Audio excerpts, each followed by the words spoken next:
Vamos a ir a la palabra del Señor. Les voy a invitar que me acompañe al libro de Romanos, capítulo 3, versículo número 10. Romanos 3, 10.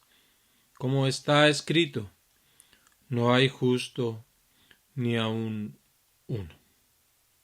Y nuestro tema para esta tarde se titula ¿Por qué Cristo? Es una pregunta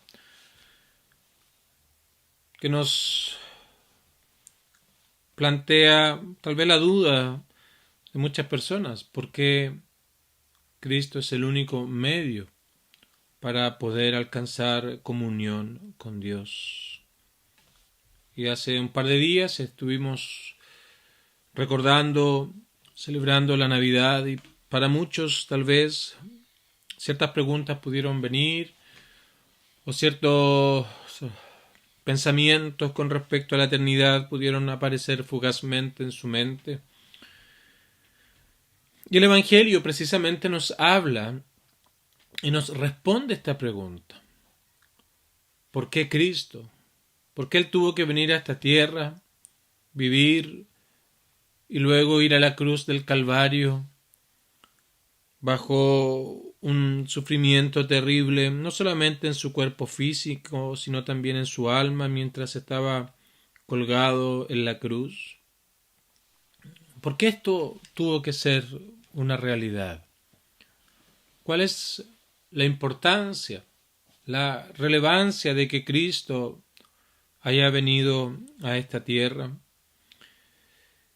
Y este pasaje que tenemos delante de nosotros en el libro de Romanos precisamente nos ayuda a entender, nos ayuda a responder esta pregunta con la cual hemos iniciado este mensaje. ¿Por qué Cristo? ¿Por qué la exclusividad de Cristo? ¿Por qué no otro hombre? ¿Por qué no alguna persona que ha existido o que existe o que ha de existir en algún momento? ¿Por qué es necesario que haya sido Cristo? Porque en primer lugar este pasaje nos presenta la condición del hombre. De hecho el versículo número 9 dice que todos están bajo pecado. Y vamos hoy en día entonces en este mensaje a poder ver cuáles son las características de esta vida de pecado y las consecuencias que esto precisamente produce en la incapacidad de que el hombre pueda alcanzar comunión con Dios basado en sus propios méritos y en sus propias obras. Entonces, aquí se nos presenta un examen a nuestra vida. Es como una radiografía del alma. Cuando hay algún dolor, por ejemplo, en la pierna, uno va al doctor y le va a pedir algunas radiografías para poder ver la lesión, el alcance de la lesión y a partir de aquello entonces poder entregar algún diagnóstico y alguna medicina o algún tratamiento para que aquello pueda ser solucionado.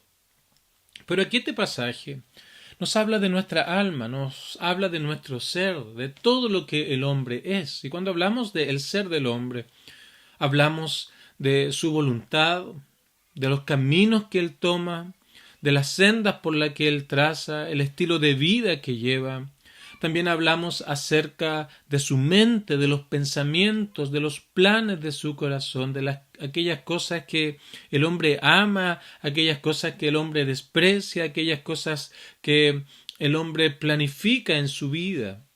Así que hablamos de su voluntad, hablamos de su mente, pero también hablamos de sus emociones. Podríamos pensar allí de las inclusive motivaciones que hay en todo lo que el hombre hace. ¿Por qué las hace? Y cuando Dios creó al hombre lo hizo bueno, en gran manera, dice el libro de Génesis. No había en él maldad, no había en él pecado.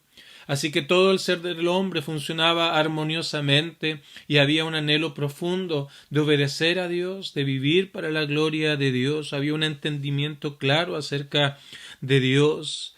Había un deseo de agradarle. Pero luego vino la caída y aquello trastocó todo el ser del hombre. De tal manera que el hombre ahora ya no quería vivir para Dios, no quería vivir para él, sino quería vivir para su propio placer, su propio beneficio. Y entonces aquí encontramos una radiografía del alma que presenta las consecuencias de la caída, las consecuencias del pecado, las consecuencias de estar bajo pecado, como dice el versículo número 9. Y lo primero que quiero mencionar es que este es un problema universal. Esto no es un problema étnico, esto no es un problema de cierto grupo de la sociedad, sino este es un problema que abarca a todo ser humano. De hecho, Pablo así lo dice: en ninguna manera, pues ya hemos acusado, él dice, hemos argumentado, hemos presentado las pruebas para confirmar que tanto judíos como gentiles, en el contexto judío de aquellos años, o eras judío o eras del resto del mundo, a los que llamaban gentiles. Así que Pablo está haciendo una ampliación a todo el género humano, a toda la raza humana, a judíos y a gentiles, que todos, sin excepción, están bajo pecado. Así que este examen, esta radiografía del alma, es un examen, es un análisis de todo ser humano sin excepción. Cualquiera de los que hoy están oyendo, cualquiera de los que han de oír y cualquier persona que tú conozcas está en la misma situación, en la misma realidad. Entonces, en primer lugar, cuando nuestra alma es puesta bajo esta máquina que hace radiografías y pueden ver con detalles los problemas que hay, entonces, tomando esta ilustración, vamos a ir avanzando. Y lo primero que Pablo nos describe aquí es que el hombre no es justo delante de Dios. Versículo número 10. No hay justo ni aun uno. Y cuando hablamos de justicia, hablamos de las demandas de Dios. Porque la regla de Dios, el estándar de Dios, para que el hombre pueda estar en comunión con Dios, para que el hombre pueda estar en contacto con Dios y tener acceso a Dios, acceso al cielo, acceso a la vida eterna. La norma, la regla y el estándar es una perfección total, es una perfección absoluta. No puede ser nada menos, absolutamente nada menos que aquello. Así que la regla de nuestro Señor es la perfección. La regla de nuestro Señor es una vida completa y absolutamente justa, de acuerdo a sus normas, en obediencia total. Cada segundo de nuestra vida, cada instante de nuestra existencia, desde el nacer hasta el morir, Dios demanda que haya una obediencia total a sus normas.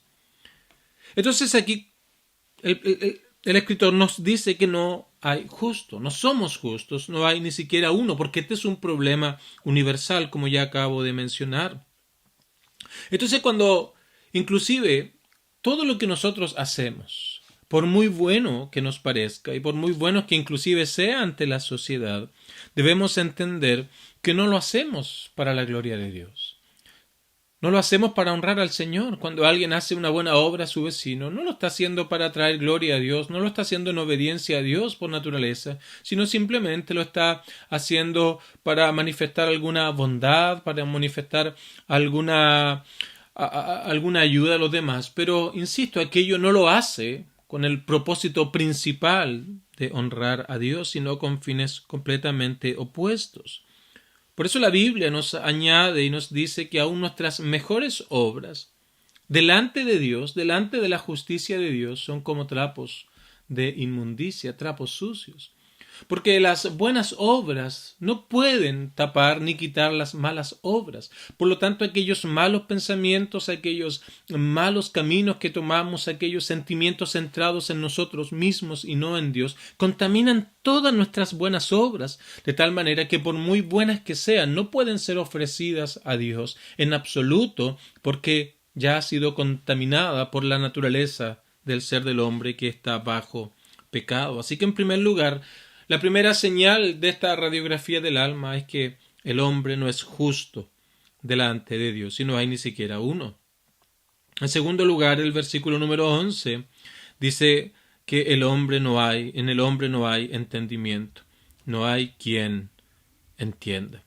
Porque el hombre, por la caída en el huerto del Edén, cuando el hombre quedó bajo pecado, como dice el verso 9, quedó sin la capacidad de poder entender las cosas espirituales, sin entender las cosas importantes de la vida.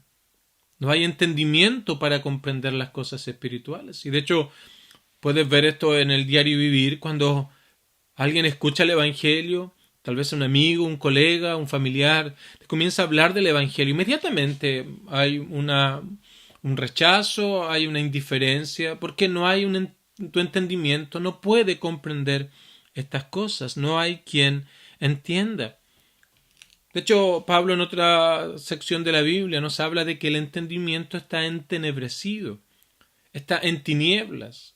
Entonces, por eso es que la vida del hombre finalmente consiste en la abundancia de los bienes que posee, porque todo lo ve en un sentido temporal, en un sentido del aquí y el ahora, porque su entendimiento está completamente afectado y no piensa en la eternidad, no recuerda que un día hay que dar cuentas a Dios, no recuerda acerca de su alma, no tiene interés en el porvenir, simplemente piensa que toda la vida es en el aquí y el ahora desde el nacer hasta el morir y que allí se acaba todo. No hay entendimiento, no hay quien entienda, no hay una comprensión del Evangelio, no hay una comprensión de lo que Cristo vino a hacer a esta tierra.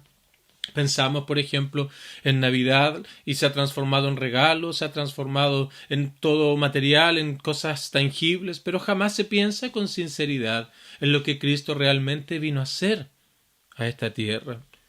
Entonces no hay entendimiento. En tercer lugar, cuando pasamos por este examen del alma, se concluye de que no hay quien busque a Dios. No hay un deseo de buscar a Dios. Porque la caída afectó nuestro corazón, nuestra alma, todo nuestro ser. Así que ahora hay una dureza en el ser del hombre en torno a las cosas de Dios.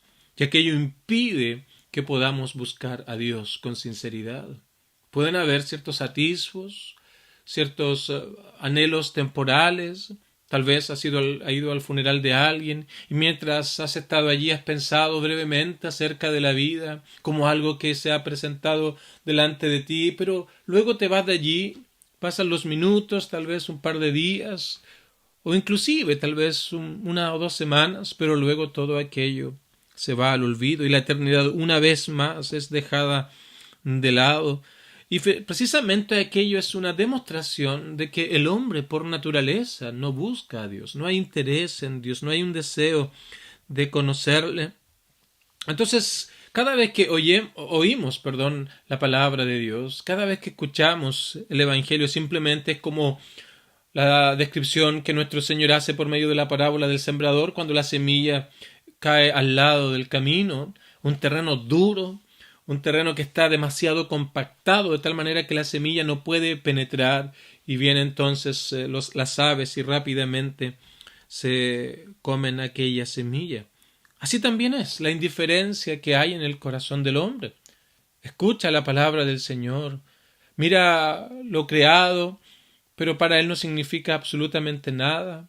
Escucha el Evangelio, pero rápidamente las cosas de este mundo se llevan aquel mensaje, porque por naturaleza el hombre no busca a Dios. El hombre está perdido en sus propios caminos, en sus propias sendas, y no hay ningún interés en estar a cuentas con Dios.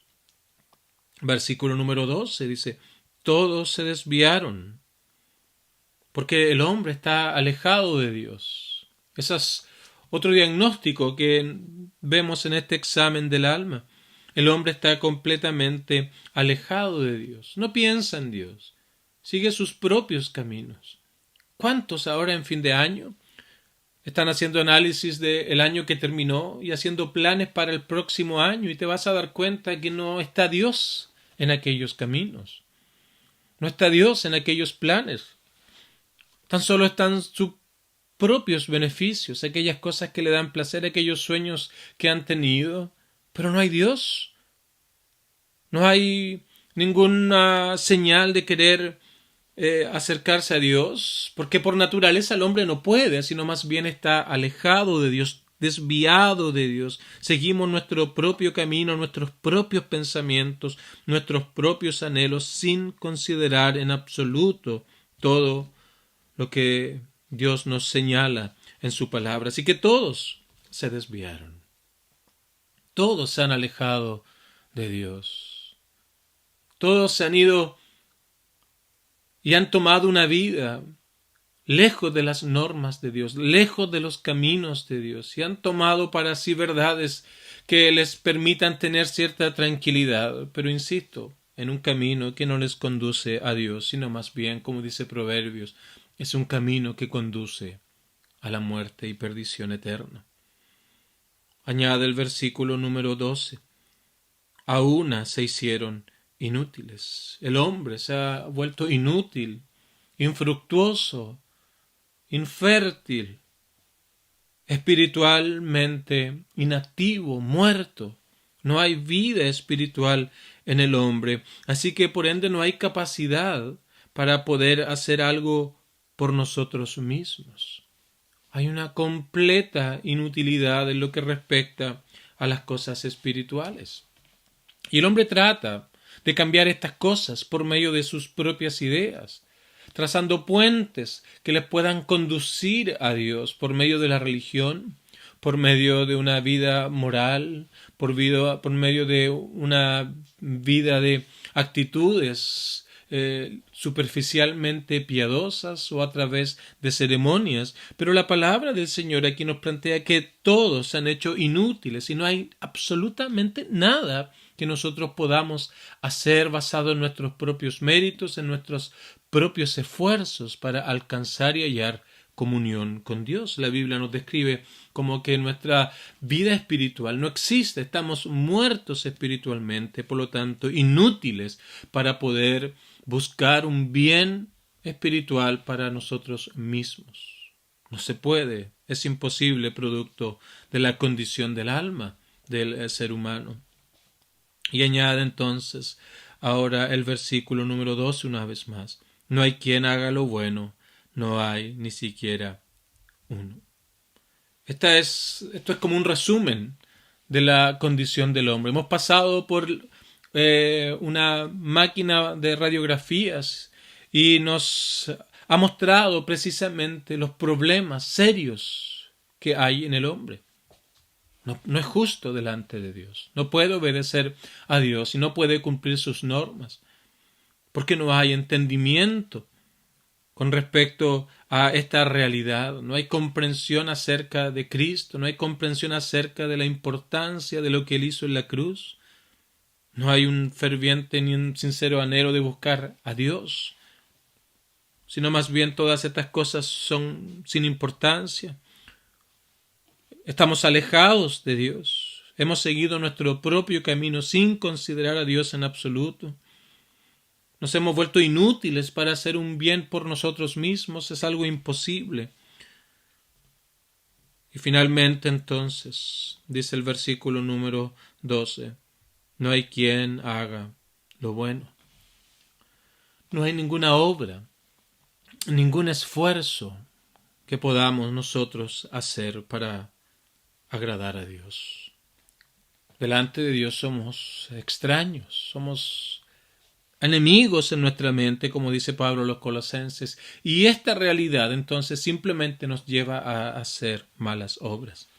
Todo lo que el hombre es, todo lo que el hombre hace, todo lo que nosotros podemos ver día tras día en las noticias, en la televisión, aún en nuestra propia realidad inmediata, no es más que una demostración, no es más que un ejemplo claro e inequívoco de que aquello no son más que las consecuencias de estar bajo pecado. Este es el diagnóstico. Y las otras cosas son los síntomas de esta realidad que es parte de cada uno de los seres humanos. Todos están bajo pecado. No hay justo ni aun uno. No hay quien entienda. No hay quien busque a Dios. Todos se desviaron. No hay quien haga lo bueno. No hay ni siquiera uno.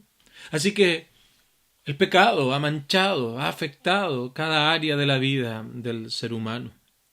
Ahora su mente ya no es una mente santa, no es una mente que todo lo hace y todo lo planifica para honrar al Señor, sino más bien ahora todo lo hace para su propio beneficio. Busca aquellas cosas y planea aquellas cosas que traen placer a su vida, aquellas cosas que disfruta, aquellas cosas que le alegran a él, aquellas cosas que traen gozo a su propia vida. Su voluntad ha sido afectada, sus emociones han sido afectadas, y que todo el ser del hombre, ahora afectado por la caída, está centrado en su propio bienestar, pensando que la vida comienza al nacer y acaba al morir, y luego de eso no hay nada más que hacer. Entonces toda la vida del hombre se resume en el versículo número 18. No hay temor de Dios delante de sus ojos. No le interesa, no hay respeto por Dios, más bien hay indiferencia, más bien hay ignorancia, más bien inclusive hay rechazo, llegando a ser necio, negando a Dios. A pesar de todo lo innato que hay en el hombre, de que hay un Dios, a pesar de todo lo que vemos día tras día, los cielos cuentan la gloria de Dios, el firmamento anuncia la obra de sus manos, pero nosotros preferimos creer algo completamente opuesto, preferimos creer algo completamente, inclusive fuera de toda lógica, porque aquello no es más que una demostración de que no hay temor de Dios delante de sus ojos. Así que esta es la condición del hombre, no hay esperanza. Aparentemente no hay manera de poder tener comunión con Dios. Pero aquí viene lo maravilloso del Evangelio, porque no solamente nos expone el diagnóstico, no solamente expone la realidad, sino que también ahora se nos prescribe la única manera en cómo el hombre una vez más puede estar en comunión con Dios. A pesar de todo esto, a pesar de la realidad, a pesar de la condición del hombre, ahora el Evangelio nos responde cómo podemos una vez más poder estar en comunión con Dios. ¿Cómo podemos hallar la vida eterna? ¿Cómo podemos hallar el perdón de nuestros pecados? ¿Y cómo podemos tener entonces esperanza de vida eterna? Y aquí encontramos entonces lo central del Evangelio, que es que Dios ha dado un sustituto para que pueda vivir y cumplir las normas que nosotros no podemos cumplir. Esto es que Dios, al ver a hombres perdidos por su pecado, bajo pecado, que están bajo condenación, al ver hombres que no son justos, que no tienen entendimiento, que no buscan a Dios, que se alejan de Él, que son inútiles, que no hay ninguna obra que puedan hacer, al ver toda esta realidad producto del pecado, Él ha provisto un mediador, Él ha provisto un sustituto, Él ha provisto a Cristo, en quien ha cargado las consecuencias de toda la maldad, las consecuencias del pecado del hombre. Lo ha cargado sobre Cristo de tal manera que Cristo ahora, quien no conoció pecado, fuera hecho pecado para que el hombre ahora pueda hallar comunión con Dios. Permíteme explicar esto, por favor, para luego entonces ir concluyendo. En primer lugar, mencioné que no somos justos, pero cuando Cristo vino a esta tierra, y mientras estuvo acá, Él vivió en una completa y total obediencia a las normas de Dios. Él cumplió absolutamente todas las normas de Dios. Mira, Romanos 5:19 dice lo siguiente: porque así como por la desobediencia de un hombre los muchos fueron constituidos pecadores, así también por la obediencia de uno, de Cristo, los muchos serán constituidos justos. El hombre no es justo, pero Cristo sí es justo. Él cumplió las normas de Dios, los estándares de Dios, no se halló pecado en Él, no hubo maldad en Él. También mencioné que no hay entendimiento en el hombre, pero Cristo ahora nos da entendimiento para comprender la verdad del Evangelio. Nos da entendimiento para que podamos comprender, para que podamos realmente entender lo que el Evangelio es. Mira lo que dice Primera de Juan, capítulo 5, verso 20. Pero sabemos que el Hijo de Dios ha venido y nos ha dado entendimiento para conocer al que es verdadero. Cristo entonces trae entendimiento a hombres que no tienen entendimiento. En tercer lugar, dije que no buscamos a Dios, Pero ahora el Señor entonces viene a esta tierra, viene a buscar aquello que se había perdido, viene a buscar a aquel que no le busca, viene a buscar a aquel que no tiene interés en las cosas espirituales, viene a buscar a aquel que está completamente errante en un camino sin destino eterno. Nuestro Señor entonces viene a buscar lo que se había perdido. Lucas 19:10, porque el Hijo del Hombre, Cristo, vino a buscar y a salvar lo que se había perdido. Mencioné en cuarto lugar que el hombre está alejado, todos se desviaron, pero ahora Cristo no solamente viene a buscar lo que se había perdido, sino también Él nos acerca a Dios. Efesios capítulo 2, versículo 13. Pero ahora en Cristo Jesús, vosotros, que en otro tiempo estabais lejos, que se habían desviado y que seguían sus propios caminos, ahora por Cristo habéis sido hechos cercanos por la sangre derramada en la cruz del Calvario.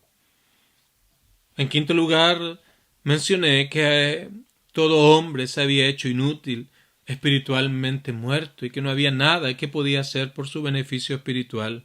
Pero ahora Efesios dice que recibimos vida en virtud de la obra de Cristo, entendimiento espiritual. Cuando estábamos espiritualmente inactivos, espiritualmente muertos, ahora alcanzamos vida espiritual y podemos ahora entender y comprender estas verdades que nos estaban ocultas. No hacemos buenas obras, no hay quien haga lo bueno, fue el último punto que mencioné, pero ahora Cristo nos habilita, nos prepara y nos hace aptos para poder honrar al Señor por medio de la obediencia.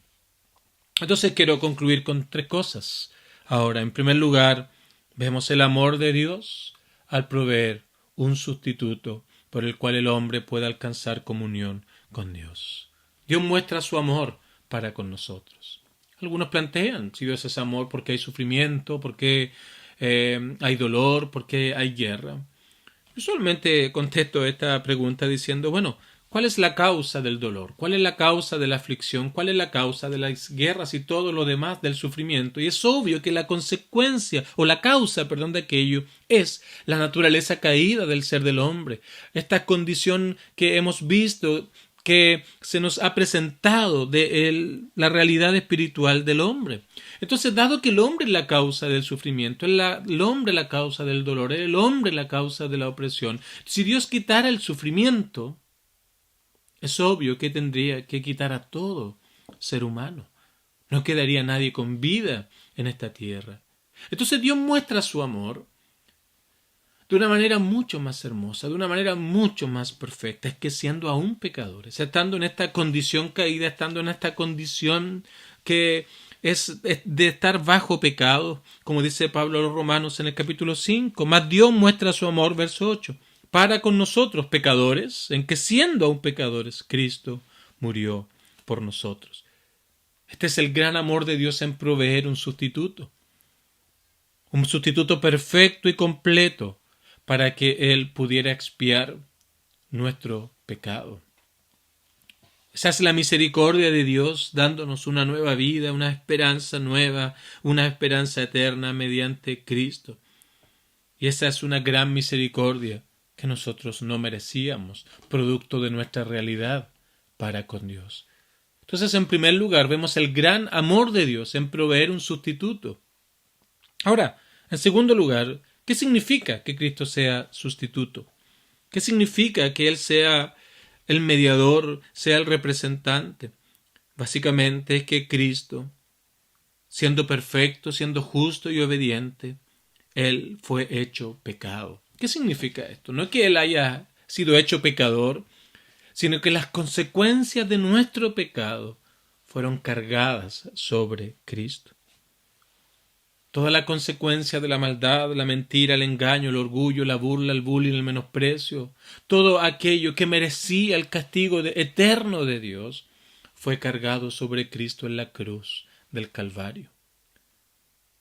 De tal manera que ahora cuando el hombre confía en Cristo como aquel que puede darle comunión con Dios y se arrepiente de sus pecados y cree en Él, no solamente las consecuencias del pecado son puestas sobre Cristo, sino la justicia de Cristo, la justicia perfecta de Cristo es puesta a la cuenta del pecador, de tal manera que el hombre ahora es contado como justo delante de Dios.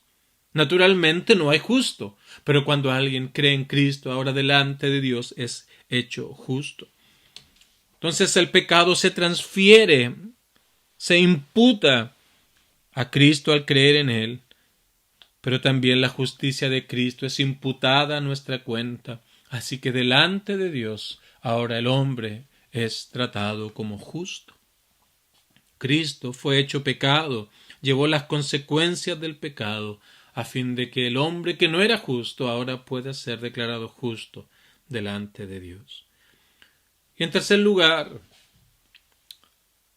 si tú rechazas esto, si no quieres a Cristo, simplemente te quedan las obras. Pero ya hemos planteado que es imposible que un hombre pueda justificarse por las obras. No hay justicia perfecta en el hombre. No hay un día en que no hayamos cometido pecado. Es más, cada segundo del reloj te recuerda que no estás viviendo para la gloria de Dios y aquello ya te hace culpable de haber violado todas las normas de Dios. Así que si no quieres a Cristo, si rechazas a Cristo, te quedan las obras. Pero insisto, es imposible que puedas ser justificado por medio de las obras, porque cuando pasamos por el examen de nuestra alma ante los ojos de Dios, no hay justo ni aun uno. No hay entendimiento. Estamos alejados, no buscamos a Dios, somos inútiles y no podemos hacer buenas obras. Pero este es el gran amor de Dios, en que ha provisto un sustituto para que ahora sí podamos alcanzar comunión con Dios y vida eterna. Entonces, ¿por qué Cristo? Queridos amigos, es porque solo a través de Él, de su obra expiatoria en la cruz del Calvario, es que podemos ser reconciliados con Dios. Y Pablo nos presenta el Evangelio resumido, donde precisamente presenta estas verdades de una manera realmente hermosa, de una manera realmente maravillosa. Segunda de Corintios dice lo siguiente entonces: al que no conoció pecado, Cristo, que vivió una vida justa, perfecta, buena, en obediencia a Dios, cumpliendo todas las normas de Dios, dice, por nosotros lo hizo pecado. Por nosotros cargó las consecuencias de nuestro pecado sobre Cristo y fue a la cruz a llevar aquel gran tormento durante aquellas 6 horas, para que ahora nosotros, aquellos que creen y confían en Él, fuésemos, a pesar de nuestra injusticia y de nuestra maldad, fuésemos hechos justicia de Dios en Él. Queridos amigos, ¿qué harás con Cristo? ¿Qué harás con Él? Este es el examen de tu alma, pero esta es la prescripción que Dios nos da para poder entonces, dado que no podemos por nuestras obras, nos prescribe el único medio, el único camino para poder hallar comunión con Él. ¿Qué harás con Cristo? Ahora que acaba el año, ahora que comienza uno nuevo, mi pregunta es: ¿qué harás con Cristo? Pídele al Señor que Él te reciba. Dile al Señor que no puedes cambiar tu propio corazón, que es imposible que tú puedas lograr un bien espiritual para tu alma. Ve a Él en oración, reconoce tus pecados, reconoce que hay injusticia, que no hay entendimiento, que le has ignorado, no le has buscado, has vivido para tu propio placer, que eres un inútil para poder buscar un bien espiritual, que aún las obras mejores que has hecho están contaminadas por el pecado y aquello no sirve delante de Dios. Confiésale tu maldad, confiésale tu pecado y pídele que te perdone, pídele que te reciba como uno de sus hijos, y mientras te arrepientes de tus pecados, confía en Cristo como aquel que llevó las consecuencias de cada uno de tus pecados, de tu maldad, de tu orgullo, tu mentira. Confía en Él, entrega toda tu confianza a Él como el único que te puede dar comunión con Dios, reconciliación con Dios y vida eterna. Si lo hace con sinceridad, la Biblia dice que el que a Él viene, Él no le echa fuera. Ya no estarás en tinieblas ni en condenación, sino ahora estarás en comunión con Dios. habrá luz para ti, esperanza de vida eterna, y habrá esa paz verdadera que no podemos explicar, pero que está allí, basada precisamente en esta nueva realidad para con Dios. Ya no vemos la vida como al nacer y al morir, sino entendemos que al morir comienza la verdadera vida y vamos a estar para siempre con nuestro Señor. Que nuestro Dios nos ayude a todos.